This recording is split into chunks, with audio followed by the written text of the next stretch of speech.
Story narration solo levelling रेग्नारॉक की chapter 58 की शुरुआत होती है और हम सोहो को देखते हैं जो कि बोलता है ये शेडो आइटम्स काफ़ी ज़्यादा फैंसी दिख रहा है।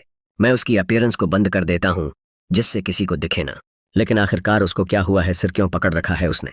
तभी हम देखते हैं कि डांग सो पास्ट याद कर रहा था जहाँ पर जनुओं में उसको कितना पकड़ पकड़ के पीला था। वह सोचता है मुझे हलीसिनेशन ज़रूर है, मुझे उसके अगल बगल आने वाली ब्लैक हैस को नहीं देखना चाहिए। इसकी वजह से मुझे किसी और की मेमोरीज दिख रही हैं, लेकिन नहीं, वो मेरी ही यादें हैं। मुझे इस आदमी का नाम मालूम है जो कि मुझे नीचा दिखा रहा था। मैं बस अब तक उसको भूल गया था। इसका नाम सिंह जन वाओ है।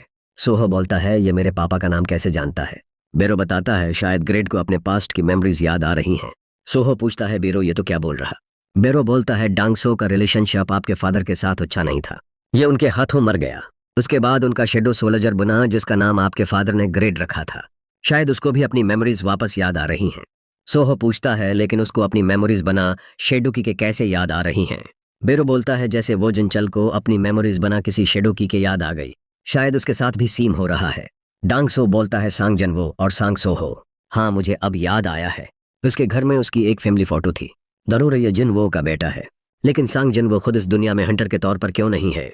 अगर उसका कोई रीजन है कि वो इस दुनिया में नहीं आ सकता या फिर अभी कुछ कर नहीं सकता, तभी वो हमला कर देता और कहता है वो जो बलिक नेक्रोमेंसर शकल जिनवो ने मेरे पर इस्तेमाल किया था, भले ही उसके बेटे के पास भी सीम सिकल्स हो, लेकिन शायद अभी भी उसको इस्तेमाल करना अच्छे से जानता नहीं होगा। ये मेरे लिए परफेक्ट चांस है। ये भले ही अभी हेजी है, लेकिन मुझे याद है जब मैं सांग जिनवो की गुलामी कर रहा था, मुझे जबरदस्ती इतना सारा ह्यूमिलिएशन सहना पड़ा था। सांग जिनवो टू ने जो भी मेरे साथ किया है, आज मैं तेरे बेटे को मार डालूंगा। सोहो बोलता है डांग सो तू इतना ज्यादा डरा हुआ क्यों लग रहा। फिर अपना वेपन निकाल के काफी सारे अटैक कर देता है जिससे डांग सो के बॉडी पर काफी सारे कट्स लग जाते हैं। उसके अंदर से रेड सॉस पहराने लगता है। वो कहता है ये बच्चा अचानक से कुछ जाता ही ताकतवर हो गया है। सोहो बोलता है शेडो आइटम की वजह से मेरे स्टेट्स बूस्ट हो गए हैं। मैंने आज तक डंजन कलर करते हुए जितने भी वेपन्स बनाया हैं और वो समनिंग मैकेनिज्म जिससे मैं उन वेपन को बना इन्वेंट्री खोले शेडो के जरिए बाहर निकाल सकता हूँ, अगर मैं उन सब का इस्तेमाल और अच्छे से कर पाऊँ तो मैं उसकी फाड़ के रख दूंगा। तभी देखते हैं उसने डांग सो पे अटैक कर करके इसका कता बना दिया होता है। डांग सो सोचता ये तो अपनी मर्जी से वेपन निकाल पा रहा, क्या कभी सिंह जनवो के पास ऐसे सिकल्स थे। बेरो बोलता है मैं फील कर पा रहा हूँ लिटिल लॉर्ड फाइट के बीच में भी स्ट्रांग बनते जा रहे हैं।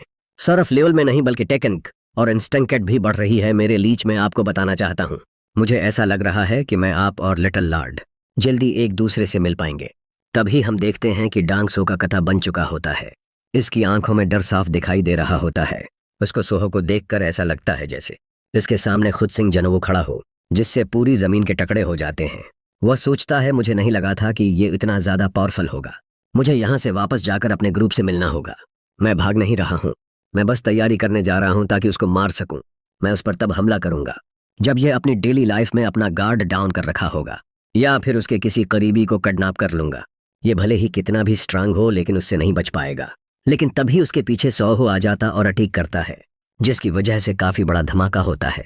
जब वहां से धुआं हट जाता है तो हम देखते हैं इसने अपनी तलवार डांग सो के अंदर डाल दी होती है। डांग सो बोलता चल तो भी ट्राई कर मुझे अपना गुलाम बनाने की, मैं डेस्परेटली रेजिस्ट करूंगा और फिर तुझे और तेरे बाप दोनों को मार डालूंगा। सोहो बोलता है तो सही में काफी लालची इंसान है, तो तू मुझे नहीं हरा पाया तो मेरे पापा को क्या घंटा हरा पाएगा। लेकिन अगर तेरे अंदर इतनी हिम्मत है तो कोशिश करके देख ले, मैं तुझे इतनी दूर तक जाने नहीं दूंगा। इतना बोलकर वो डांग सो को कट डालता है। इसी के साथ ये चैप्टर ही पर खत्म होता है। चैनल को सब्सक्राइब कर देना। तब तक के लिए बाय बाय।